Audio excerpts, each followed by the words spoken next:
थ' गाइस माने गोबाङानो सोंदोंमोन आंखौ स' गाइस नोंनि गारिखौ माने मोजां देखाया आदा नोंना मा गारि दङ होनदोंमोन आरोना स' गाइस आंनि गारिखौ आं नोंथांमोननो दिनै मोजाङै देखायगोन आरो मोजां डिटेल्सै फोरमायगोन आरोना मानि थाखाय आं लानाय जादोंमोन बे गारिखौ।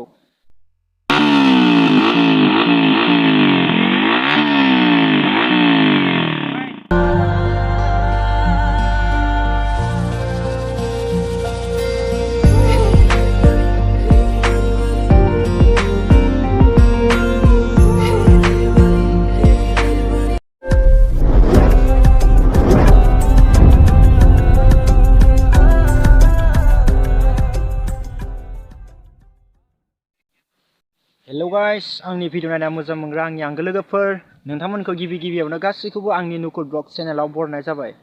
थ' गाइस नोंथांमोना मिथिखाबाय जानांगौ दिनै आङो मानि सायाव भिडिअ खालामनो नागिरदों आरोना थ' गाइस माने गोबाङानो सोंदोंमोन आंखौ स' गाइस नोंनि गारिखौ माने मोजां देखाया आदा नोंना मा गारि दङ होनदोंमोन आरोना स' गाइस आंनि गारिखौ आं नोंथांमोननो दिनै मोजाङै देखायगोन आरो मोजां डिटेल्सै फोरमायगोन आरोना मानि थाखाय आं लानाय जादोंमोन बे गारिखौ। ओमफ्राय दा आङो फार्स्टआवनो कलेजाव थांग्रोगोन गाइस मानो होनबा जोंना नै दा सेकेन्ड इयारनि एडमिसन जाबाय थादो ओमफ्राय आं एडमिसनखौ लाथ'वाखैमोन नै दा लास्ट डेट जाबाय आरो दिनै मानो होनबा आङो गोबां लोमजादोंमोन गाइस गगा मोननानै बिराद लोमजानाय जादोंमोन ओमफ्राय दा लोमजानाया एसे मोजां मोनबाय ओंखायनो आङो भिडिअखौबो खालामनाय जाबाय। थ' गाइस नोंथांमोना भिडिअखौल' नायलांबाय था।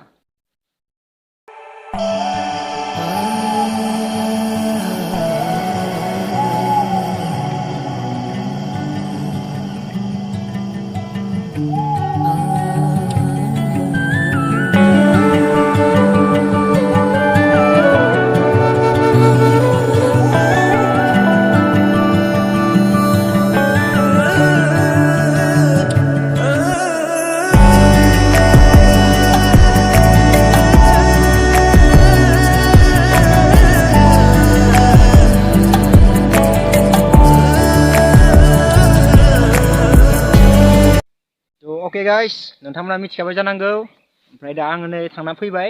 ओमफ्राय नोंथांमोना जायगाखौ एसे खोमसि नांदो जानो हागौ दे गाइस माने आङो जोंनिथिंनो दोङो आरोना माने बोग्रिफां दोङो इथिंगालै माने दा माने बोथोरा बिराद सान्दुं ना बेनिखायनो साया जागा नागिरनानै बरा इथिंगालै थाफायदो आरोना ओंखायनो बाय थान्दा ओमफ्राय भिडिअ खालामगोन होननानै आं बेखौनो प्लेसखौ लानाय जाखादों आरोना स' गाइस ओमफ्राय दा एडमिसन लाखाबाय सेकेन्ड इयारनि ओमफ्राय दा एबार आं नोंथांमोननो मोजाङै गारिखौ फोरमायनोसै स' गाइस आंनो दा लोगो सासे दङ नै लिंकन नै आइना बांसिन बे बिथाङाथ' नोंथांमोना सिनाय मोनखायोना आंदो जोबोर हेल्प होयो आरोना आंखौ ओमफ्राय आंदो इयो भिडिअ बनायावबो आंदो थांफाखायो स' गाइस नोंनियाबोथ' इउटुब चेनेल दंमोन ना औ दे खनसे बुंदो ओरैनो नोंनि चेनेलखौ स' गाइस मा होनो आंनाबो मोनसे इउटुब चेनेल दङ आङो माने दिनैबो मोनसे भिडिअ हगारगोन आरोना बेनिफ्राय बिथांनियाव थांनानै डिसक्रिपसनाव थांनानै आंनि लिंकखौ नायहैबानो जाबाय प्लिज अननानै आंखौबो एसे माने सापर्ट होबानो जाबाय आरोना सापर्ट होबानो जाबाय आरोना स' गाइस आङो नैबे जोंनि लिंकननिखौबो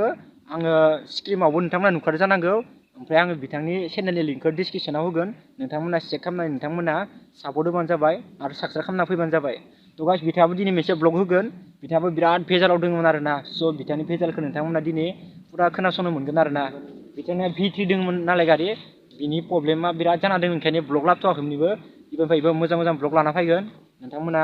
सापर्ट होबानो जाबाय आरोना स' गाइस गारिया आंना बेनो आरोना पालसार 2017 मडेल 150cc अल मडेल थ' गाइस नोंथांमोना नायनो हागोन खनसे नोंथांमोना फुरा बेकग्राउन्डखौ नायजोबग्रो गारिनि भिउखौ आं नोंथांमोननो मोजां देखायग्रोनि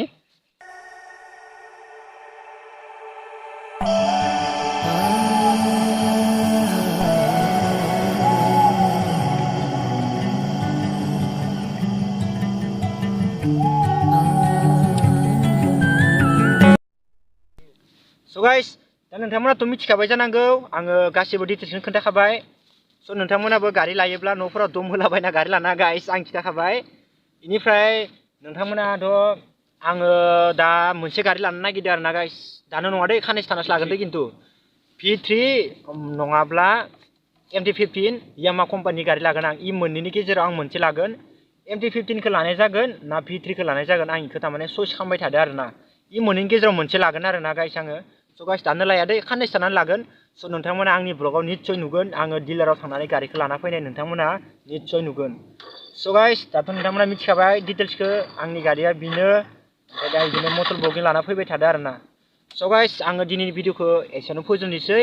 ओमफ्राय नेक्स्ट भिडिअआव आङो बिश्वकर्मायाव नलबारि इथिं मानासाव थांनाय आं टारगेट खालामदों गाइस नोंथांमोना नुनो मोनगोन स' नोंथांमोना जाय गोदान नोंथांमोना आंनि चेनेलखौ थाबैनो साबस्क्राइब खालामबानो जाबाय आरो जाय नोंथांमोना आंनि साबस्क्राइब नोंथांमोना हायोबा आंनि भिडिअफोरखौ शेयार खालामनानै हो नेक्स्ट भिडिअ थाबैनो लोगो मोनगोन गाइस जय बर' हारिनि जय